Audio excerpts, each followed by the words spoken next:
What's up, guys? This is Kaz with Elevateyourcraft, and welcome to episode number 12 of the vlog. And today I want to talk about crossovers. I've been doing a lot of training around crossovers lately, more fine-tuning things, just the subtle movements, the mechanics around it, just to keep it up to my standards, keep it up to par. But I thought I'd want to talk about this trick because it seems to be one that a lot of people jump right into, whether they're a beginner or someone who's been jumping for a few months. And it seems to be the first trick that people learn outside of the bounce step or the alternate step. So I thought, you know what, I want to talk about a few things that will help in that regard. Hopefully, some pointers that people can pick up from the get-go. That way, they can transition a little bit easier into the crossover when they feel comfortable. So the first thing is you need to master the bounce step and the alternate step. So those are two fundamental movements that need to be mastered, and those are ones that I included in my EYC Rope Fundamentals video, and they're certainly there for a reason. What it does is it builds the necessary muscle memory so you can just maintain proper technique throughout your jumping, and it also it establishes the proper foundation that you need in order to build onto more difficult tricks like the crossover. So those are two of the absolute fundamental movements that you need to master before moving on to really anything else, and that includes the crossover. And second is to really understand the mechanics behind the crossover. So what is it exactly? Where do my hands need to go? Where are they while I'm jumping? What are they doing when I'm moving from point A to point B?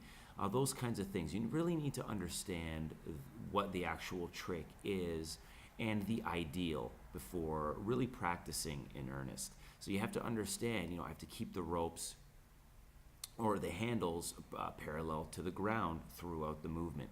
Now, how far do I need to cross my arms over to make the necessary arc that I can jump through? How am I jumping? Am I maintaining proper form throughout the movement? So you really need to understand the mechanics and what you actually have to do before jumping right into the movement, because if you don't, you can really develop bad habits that will be a lot harder to change as you drill them, and then you'll have to kind of take a step back and say, okay, I need to really unlearn bad habits and then reestablish the new ones. So if you do it properly from the start, that'll really help in your training and save a lot of time and frustration. I don't know how many times that was something I did where I'd learn a trick and then I didn't really have the guide of, okay, this is the proper technique. So I kind of had to go back and say, okay, I need to basically start from scratch and relearn this. And the third thing I want to talk about is the side swing. I really encourage you to learn that trick because it really goes well as a precursor to the crossover or a trick that you kind of learn in conjunction to the crossover. And that's because it gets you used to the timing while moving your arms. So while you're learning the bounce step or the alternate step and just getting used to jump rope, you're used to just having your hands at your sides and not really moving them. That's because it hasn't really been required of you. However, the side swing can help in that it gets you used to moving your hands in front of the body. And the side swing and crossover go really well because you can transition from the side swing to the crossover with the necessary practice, of course, fairly easy. And it can be a good way to help train the proprioception necessary.